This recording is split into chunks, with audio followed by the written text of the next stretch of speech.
There's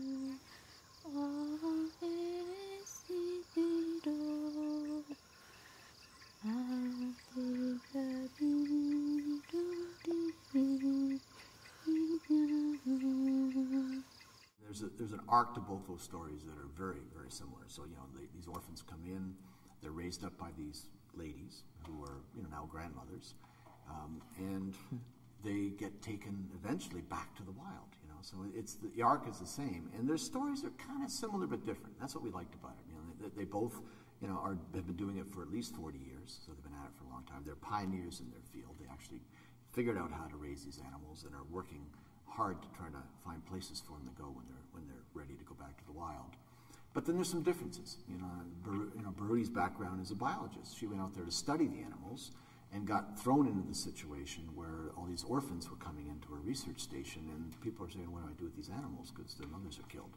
And so she became, almost reluctantly, the caregiver to these orangutans, and that's how her whole project kind of evolved.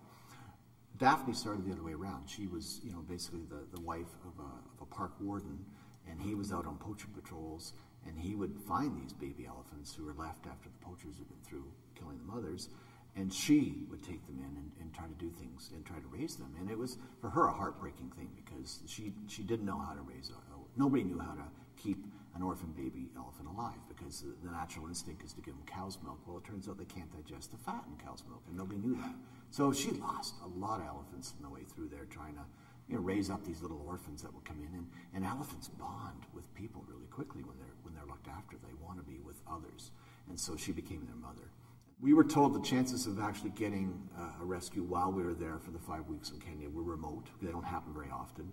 Not only that, but it's an emergency for the trust. I mean, they have to respond immediately. They have to drop what they're doing with us and go off and rescue a baby. We have a very cumbersome film format. It's IMAX 3D. So it's not a handheld portable. It's a whole different system. And so the fact that we were there filming, we were trying to film some wild bulls, and just by luck and coincidence, while we were trying to film them, the trust people noticed that there's this little baby amongst them. So this whole thing kind of just snowballed, and so they had to jump into emergency mode, and they said, if you can film what we're doing while we're doing it, we're not going to recreate anything, but if you can capture it, then fine. And so we just tagged along, and we were able to get that whole scene because we had this brand new IMAX digital camera that David Douglas and his crew had just pioneered and built, and it was quiet and it was quicker and it allowed us to move faster, and we got that whole scene as it happened, and it was like, you could never, it was in the script from the beginning, rescue, yeah, okay, it's a good story. If we are able to get a rescue, great. But it was in the script right from the beginning, we would like to film a rescue to start the story, right? We didn't think we'd get it.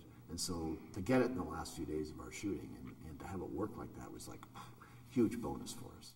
IMAX has always been a film-based format because that was the only way to capture an image that was strong enough and had enough resolution to make it to a big screen. So there's been a resistance to finding a way to make it digital because digital is just easier to work with when you're in the field, right? So finally, there's a camera that's of a high enough resolution, the 4K Phantom, that we were able to jury-rig a couple of cameras into a 3D configuration for the first time and make it work. And so it's the beginning of a new age in IMAX filmmaking because we now have a quiet, smaller, compact 3D camera that can go for 30 minutes instead of 3 minutes without being reloaded. And it's going to change how we do films as we go forward.